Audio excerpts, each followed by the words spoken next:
On stage, Antonia. Welcome. Thank you very much. You're welcome. Hello, everyone. My name is Antonia, and I'm here to talk to you about human design. I know my presentation is about business and marketing according to your human design, but before we go into the strategy part of things and the way of organizing our lifestyle and business according to human design, I want to first ask you, how many of you know about human design? Okay, so it's not just my partner, okay. Human design is fairly new. It's becoming more and more popular. It has been around for about 30 years, but not many people know about it. Another invitation that I have for you is to keep an open mind and maybe an open heart, because this is a system that is not necessarily rooted in science, and it doesn't require you to believe in anything, but it does invite you to experiment as much as you feel comfortable with. Please question everything that comes to me. Do not believe anything that I'm telling you. And at the end, if you have a few questions, I'm more than happy to cover them for you and to give you some resources to explore moving forward. Who I am and where do I come from? Let's see. Can someone help me with the clicker? It's not moving forward. I need a hand with a clicker. There we are. I'm Antonia, like I was saying earlier, and as a background, I come from a marketing career, which I built through a lot of resilience, hustle, and a lot of hard work. I was born and raised in Romania, but I matured in the UK, where I studied for about 10 years, and I developed a career that made me very, very proud for about 7 months. And then I realized that that career was not actually for me. So I had been conditioned, maybe indirectly from a young age, to go after things, to do things based on my resilience and determination, and to never accept a no. And I've done that very, very well, up until the age of 28, when I realized that even though I had the job, I had the career, I had the car, and everything else that I wanted at that age, none of them were for me. Because throughout my career, I never asked myself, why do I want to do this?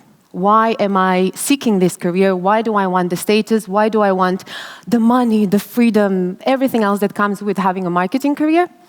And I couldn't answer that question. At some point in my career, I was working 2 or 3 jobs full-time. Yes, I know you cannot bring the hours together, but it has been a very interesting period of my life. I was also teaching yoga full-time, and I was also studying, either part-time or full-time. I have been brought up to spend as much time as possible developing myself and becoming the best version of myself. And at some point, that cost me my health, it cost me my well-being, and it cost me a major life crisis, which I was fortunate enough to have only at the age of 28. I know many of us end up having this later in life, but for me it was at the age of 28. And that's when human design came into my life. A super woo-woo system that doesn't have much of a scientific evidence out there. I know a lot of people are saying that there could be some potential to prove it. I haven't found it yet. Please, if you find anything, share it with me as well. I would love to find it. And the thing that attracted me very much to the system is the fact that one of the articles was mentioning that projectors are designed to work no more than 4 hours every day. I did not know what a projector was, but I know for a fact that I like to be efficient and I do not want to spend my time hustling or working. As a matter of fact, when I do that, I am not designed to work that way, so at some point in my life, I even reached burned out. I got intrigued, I started researching more and more and more, and I came back to asking myself, whose version of success am I following? And at that point, being pushed by my mother, I do not want to say that I had the courage to do that. It was my mother that forced me to quit my corporate job, sell my stuff, and finally go after the things that I wanted in a way that worked for me. I decided to leave the UK and return back to my home country in Romania, where I spent about 1 year trying to recover from the burnout, to discover different layers of myself, and at the same time to study about human design. Now, if there's one thing that I want you to take away from this talk today, is the need for introspection and the need for understanding whether the path that you're following right now is a path that belongs to you, in which case you have to fully own it and go after it, or if it's a path that belongs to someone else and it has been, in one way or another, pushed down towards you. Okay? Now, what is human design? It's a fascinating system. To put it simply, it's a pseudoscience. It is a system that uses the date, time, and location of birth to give you a blueprint or a map that can teach you how to use your energy, how to interact with the world, and how to make the best decisions for yourself. in a nutshell. It's far more complex than that, but it's a beautiful system. The founder is a guy who called himself Rauruhu, and I know it's a bit playful when we're looking at that, and claims to have had a transcendental experience on an island in Ibiza. Probably he was nomading as well, I'm not too sure because I haven't met him, in which he downloaded the system and then spent all his life developing the system and bringing it out to the masses. Human design is super useful, and it's super practical. And one thing that I really love to do with this system is to find a way to bring it all the way down to earth, so to take both the spiritual and the mystical, which is something that I love deeply, but to also be able to put it in practice, so to use it in a day-to-day life. What you see here on the screen is my map, my unique blueprint. And each of us have one of them. Everything that you see on the left side, where it says personality, is what you think you are, what your mind tells you that you came here to be, do, or have. What you see on the design side, on the right side, is what others see in you, what you came here to embody, basically, what you came here to explore and experiment through your body. Human design tells us that we have a vehicle, our physical body, which we only get once in this life. We have a driver, which is our soul, that takes us towards where we need to go without actually rationalizing it. And we have a passenger, which is our mind. And our mind tells us, go left, go right, go left, go right. Everything that you see on the map, on the rave mandala, as they call it in human design, you may observe that it has colors, and it has areas of whiteness. Everything that is colored in human design is something that comes naturally to you, something that you have consistent access to, and something that you came here to share with the world or to condition other people with. It's who you are. Everything that you see white in your chart are the areas or the themes of your life where you came here to interact with the world by taking in and amplifying energy through the form of conditioning, mental, physical, emotional, and so on. And if you want, to play around with. Conditioning is not something bad. Conditioning is the way that we play with life, the way that we get to taste from different flavors, and the way that we get to experiment and learn from other people. Now, conditioning becomes a little bit tricky when we start to embody and to identify with something that we're not. So, for example, in this map, you may not be able to know, but this center that I have here is called the sacral center in human design. That's one of the things that makes me a projector, and we'll talk about the energy types in a moment. And not having consistent access to that energy center means that I do not know when enough is enough. So I will push myself past my limit, I will drive, I will hustle, I will struggle to get to where I want to go, and at some point my body will say stop. I have the option of listening to my body, taking a break, resting, and learning to work in a way that is suitable for my energy, or I have the option to push against what my mind says. The second option is quite expensive, because at some point we either end up in burnout or we end up in a position where we're going to have to face the consequences of choices that we made solely based on our rational perspective. The mind is beautiful. Yes, of course, we want to use our rationale to make decisions, but human design tells us that we're far more than that. There is a higher intelligence at play, and that's the wisdom of the body, the wisdom of our intuition, and we have to use all of them together to make decisions aligned with who we are. A different version of this you normally find in the free softwares online, so in case you want to find out your human design, whenever you go on any of the softwares, you can just Google it, and it's super simple. You will have your energy type, you will have your strategy, you will have your signature, which is basically what you feel, sense, and experience when you're aligning with your design, basically when you're living like yourself. You have the not self theme, which is what happens when you do not live according to your design. And then you have your authority, which is the way your intuition functions, and many other things which we're not going to cover in today's presentation. But I want us to spend some time with the type, strategy, and authority today, because these are the most relevant ones, firstly, for your day-to-day life, your lifestyle, and secondly, for your business, should you decide to apply any of these things along the way. So, we first begin by separating ourselves into 5 or 4 different categories, and the reason I say 4 is because the second manifestor and manifesting generators are hybrids that can come together. The idea is not to put ourselves in different boxes, but to start to differentiate ourselves and to go to the deeper layer where we discover that the map we have, or the soul has chosen for us to have in this life, is something that no one else has out there. The first step of separating ourselves and noticing what are the best ways for us to function are by looking at our energy types. So in human design, we have 4 or 5 different energy types, and we have the manifestors. Anyone here knows if they're a manifestor or not? Okay, we have a manifestor here. So the manifestors are here to initiate, the manifestors are here to inform, and the manifestors are here to get things moving. Then we have the generators and the manifesting generators, which are here to build, they're here to respond to life, and they're here to get things going. Then we have the projectors, and projectors are here to guide. They're here to go deep into conscious periods of preparation, to explore, to research, and to show a new way of doing things.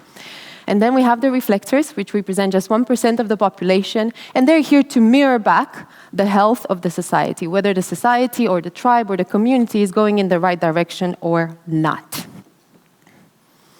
Energy types in business have a similar function. So when we're looking at the energy of the manifestors are here to innovate. They're the ones that get things going. So then we have the generators and the manifesting generators that transform the impact that they bring into the space into either satisfaction or frustration. Generators and manifesting generators are here to set the foundations of our society and to build. They're here to do the work. These are the type of people that really enjoy constructing, building, using their life force and their creative energy to either bring more satisfaction to the world or more frustration if they're not aligned with their energy. In a balloon, at the top, we have the projector who looks down on everything that is happening and provides different solutions for people to use their energy in a more efficient way. However, there is a trick. The projector cannot provide solutions without being invited and recognized. Because when that happens, the projector ends up in a situation where they get rejected and they feel a lot of bitterness along the way. And finally, we have the reflectors who are in the middle of the tribe, and the reflectors are saying, this is working or this is not working. Put this in a business context, and it gives us a new way of organizing the way that we function. Not all of us are designed to build. Not all of us are designed to go after things, and not all of us are designed to guide. That doesn't mean that you cannot do it. You can do everything that you want. But that means that you have the option to choose to do something that will bring you towards your signature to success, which we call it in human design, which is peace, satisfaction, the success of being seen and recognized, and being surprised by life. Second step of human design, and second step of building a business and strategy according to human design, we have the way that we interact with the world represented by strategy. It's not the same word as the marketing strategy that we'll discuss in a minute. And we have the authority, which is the way that we make the best decisions for ourselves. I briefly mentioned it earlier. Manifestor strategy are here to inform. Put this in a business context. The manifestor is the type of business owner that will come forward and say, I have this offer, do you want it or not? When a projector does that, the offer will normally be rejected. When a manifestor does that, however, things are a little bit more smooth because manifestors are here to create an impact.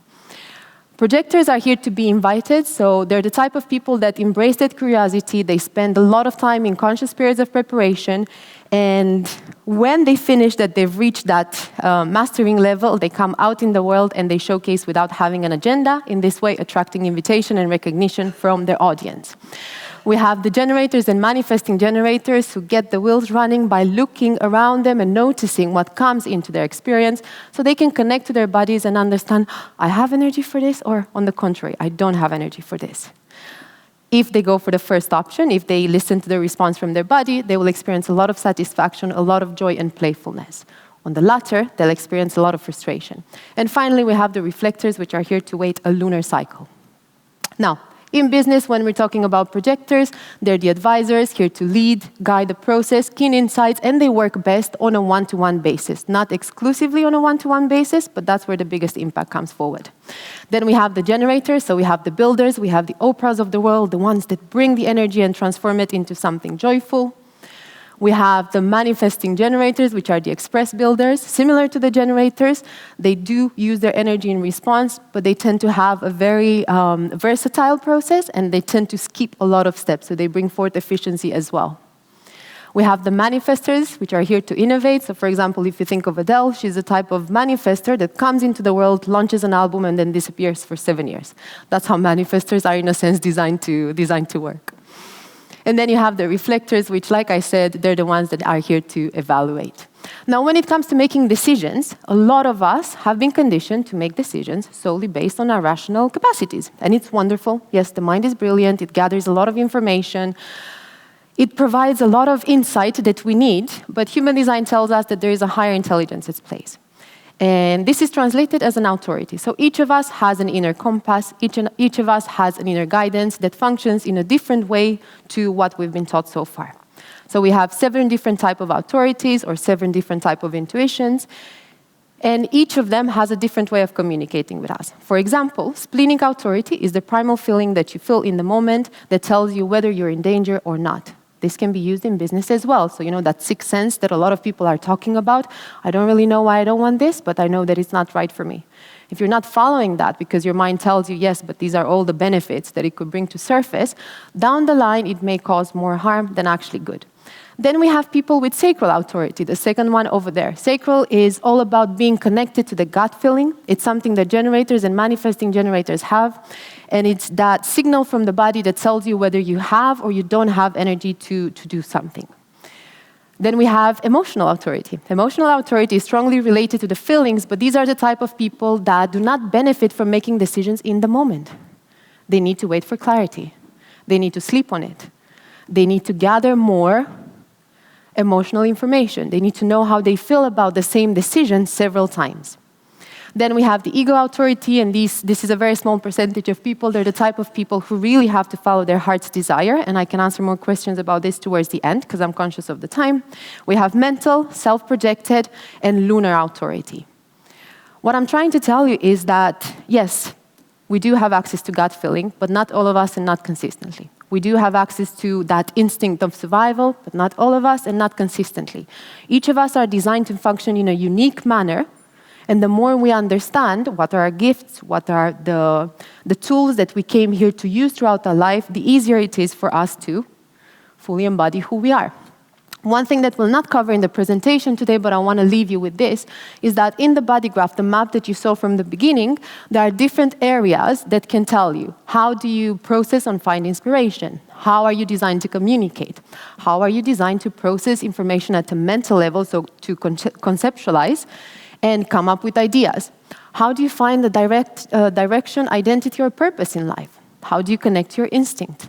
How do you respond to pressure? Stress, how do you process that? How do you process your emotions, and if you have intrinsic or extrinsic motivation? These are things that we can discover from human design, but I want to wrap it up by showing you a simple framework that you can apply your design for your business. In case you want to align your business and marketing strategy with your human design, your energy type can help you define your business mission and energy management, so how you work on a day-to-day basis. Maybe you're a generator and you love to work long hours. Maybe you're a projector, you can only work 4. You can find different ways to plan, organize your calendar, and own your decision-making process through your strategy and authority. You can create a brand archetype and your messaging based on your human design profile, which we haven't covered in the presentation today, and maybe your Mercury gate. And finally, you can find out what type of audience is the most suitable for you, looking at the definition, the color from your body graph, or the openness from your body graph, the non-definition, the white bits that you saw there. Because we're naturally attracted to the things that we are not. Most of the times, those are the type of people that come to work with us as well. So they can get access to our gifts, and at the same time, so we can give them access to the tools that we came here to embody. And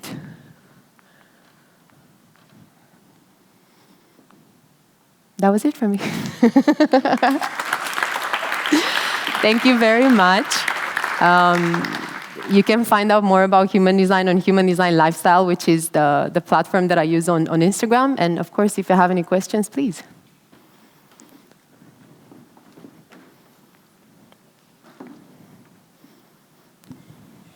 Thank you. So you were talking all the way that we are designed in a certain way, right? Yes, I don't hear you very well. You were saying that we are designed, every human is designed in a certain way, and each human design falls into one of 5 categories. Yes, that's the surface, yes. My question is, designed by whom? I do not know who we're designed by, because I think that this can be defined within the spectrums of the fate of everyone. Go ahead. Yes. Then, okay, in which category of those 5 Yes. would you put people who trying to find the answer to that question? I would put them in any of those categories because different areas from your body graph, which I haven't covered in this presentation, can show an inclination towards sorting doubt, sorting confusion, answering questions that have to do with mystery. So we're not limited to the energy type. That's just the surface. We start to differentiate ourselves by putting ourselves in the category of the energy type, and then the more deep you go into the body graph, if you remember the circle from the presentation, the more you understand that there's no one out there like you. So questions like those could be answered from the body graph, but not at the energy type level. So I wouldn't put people in a category. That's not my purpose at all. Okay, I see. So this works only, this whole framework works only up to a certain level? No, I think it works at an individual level. It's a matter of experimenting. So when you look at your map, you start decoding different areas from your map, and you start applying them on a day-to-day basis, and you see whether it works for you or not. So the point is to actually discover who you are by using the map that tells you, okay, this might be right for you, or this might not be right for you. It could be completely something that doesn't work for you. For example, if I'm telling you that you're a generator and you're designed to respond to life and to connect to your intuition, you may be telling me, no, actually that doesn't work for me. And okay, I have more questions, but I won't keep all this. That's okay, no worries. Thank you for your question. Hi. Hi. I would like you to elaborate the previous slide where you had this diagram. I don't know, it's a human figure. The one for the business strategy? Before that. Before that. Right. Okay, yes. So regarding what is the connection between the bottom pressure and inspiration triangle? Yes, so... Can you elaborate that? Yes, of course. So down here, the bottom pressure, this is something called the root center in human design. It is the pressure and the drive to get things into action. It's the pressure that we feel when we want to do something. Whereas the pressure that we get at the top is the pressure that we get from a mental level to answer questions in our minds. So the two pressure centers are basically the foundation of human design because they push energy through the design so that we can manifest in human form using the throat center. So the difference between the two of them is that the bottom one is the pressure to do, the top one is the pressure to answer the questions and find inspiration.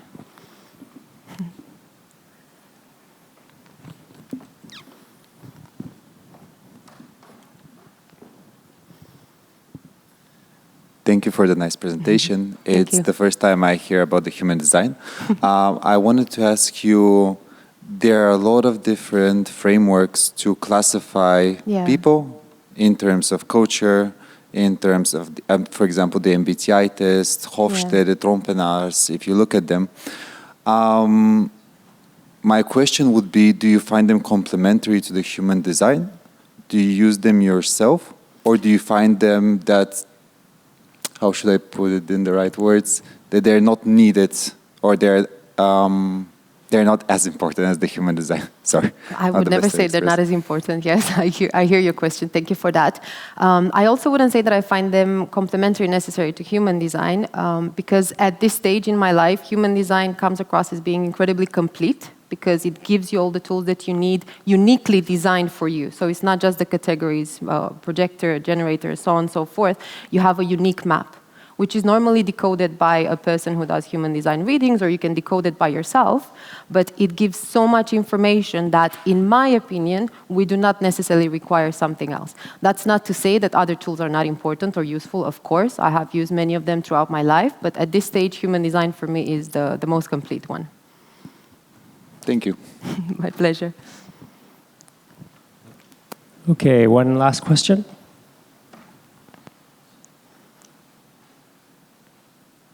Not. Oh, right at the last minute.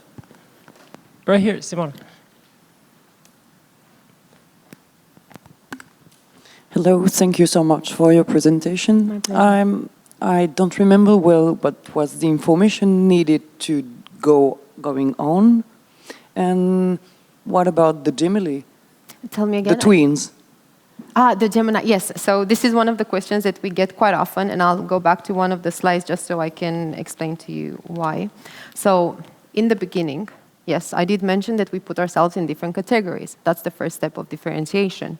However, the more we go deep into our graph, every single area from your wave mandala, like for example, these are the hexagrams of the I Ching, and these are the gates, which are translated onto the body graph.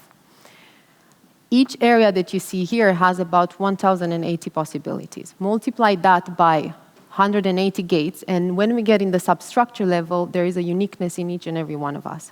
So even though in the beginning there may be similarities, yes, you have the twins that get born at the same time, maybe a few seconds, one after the other. Up to a certain level, they will be quite similar when it comes to their human design map, but at some point, they will no longer be the same. Yeah. Yeah, go ahead.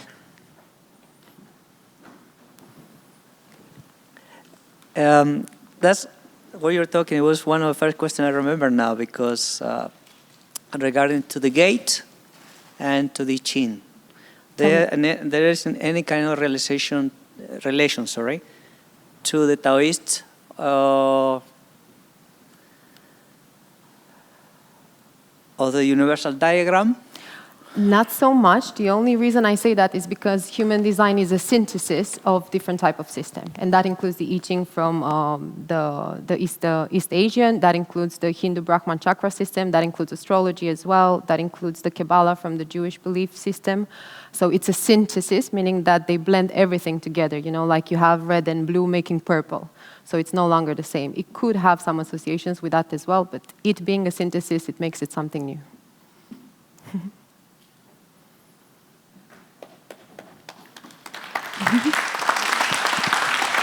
Thank you very much. Okay.